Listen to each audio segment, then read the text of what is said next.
Hello, and welcome back to The Base, or as I like to call it, Big and Small Screens.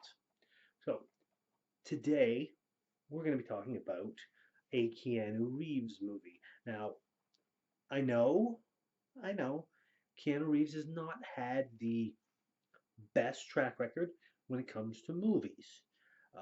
He's had some good ones, he's had some that a lot of people don't like. He's had some that a lot of people don't like that I actually do like because you can judge me if you want, but I actually liked Johnny Mnemonic.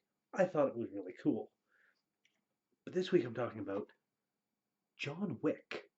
Now, John Wick is the best movie I've seen him in since, I won't even say The Matrix, because The Matrix was alright. I mean, it really was just alright to me. But yeah, I'd say it's probably the best movie I've seen him in since Johnny Mnemonic. And I really like Johnny Mnemonic. But John Wick, this is an interesting little movie, which I hear they're maybe doing more sequels, maybe expanding the universe a bit, which I would love to see because the universe, the world that they create for this particular movie is just amazing. They do so much in it, so much with so little. I hear their budget wasn't really a lot compared to Hollywood movies, and the actors they got, I mean, seriously, the actors they got. What did they have here? They got Keanu Reeves naturally. Uh, Michael Nyqvist, Alfie Allen, Adrian Palicki, Bridget Monahan, Dean Winters, Ian McShane, John Leguizamo, and William Defoe. Willem Dafoe. I mean, those are some big name actors, and they're in it as supporting characters. I mean, it's amazing. Now, it starts off a little bit slow. I mean, the first I'd say 15 minutes is setting up the premise, which is his wife's died. He's in mourning. He couldn't do anything because it was a progressive disease, cancer maybe. I'm not sure. I can't quite remember if they actually went into detail. Uh, she dies. He's basically pretty much ready to call it quits when he gets a delivery, something his wife set up before she passed. Because she knew she was going to.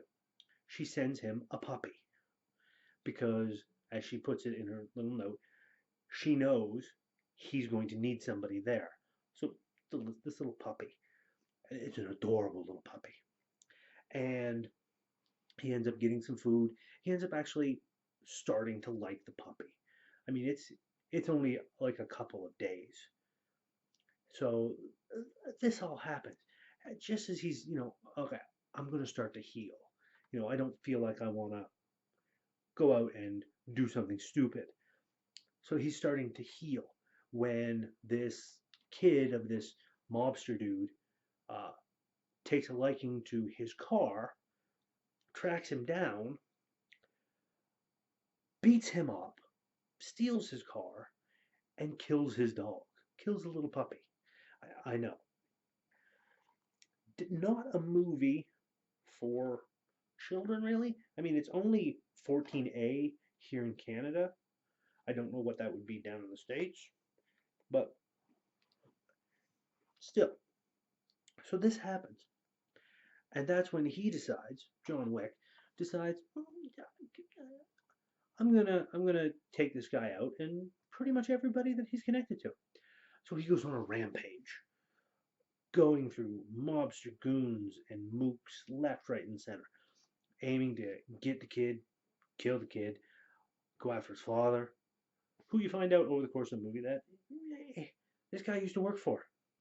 It was his work just before he retired from the life of being an assassin that secured this mob guy's legacy.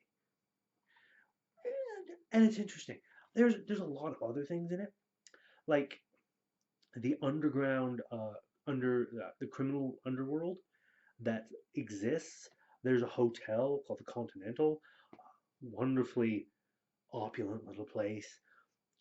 It has an underground club bar type deal. There's this there's these gold coins that are like a special kind of currency in the underworld, and they get traded around, and it's just an amazing action movie. And it's not that long. It's only 101 minutes, approximately. Approximately 101 minutes. Not a long movie. Doesn't overstay its welcome. Does what it intends to do. You really know what you're getting into when you go into this movie because it's nothing but an action movie.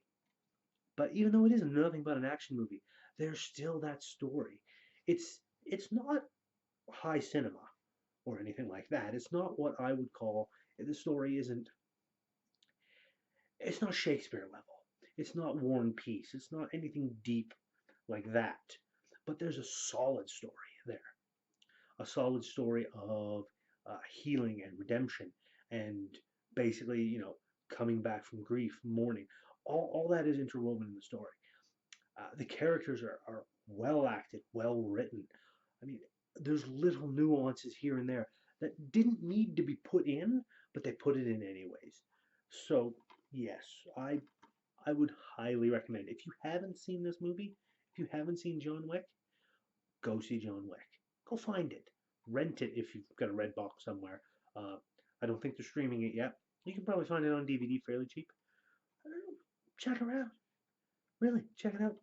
It is worth the time. Even if you don't like Keanu Reeves, he is.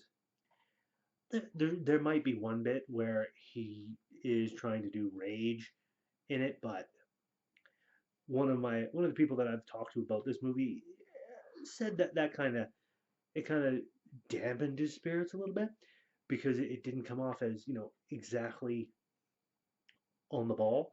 But I didn't mind it myself. I can look past such things when I'm watching a movie if the rest of it is good. And he does play a very focused, uh, deadened emotional state very well. Uh, that might be because maybe he can't act. I don't know. I think he's got some talent. That's just me. So yeah, I recommend John Wick. Check it out, and I'll see you next time.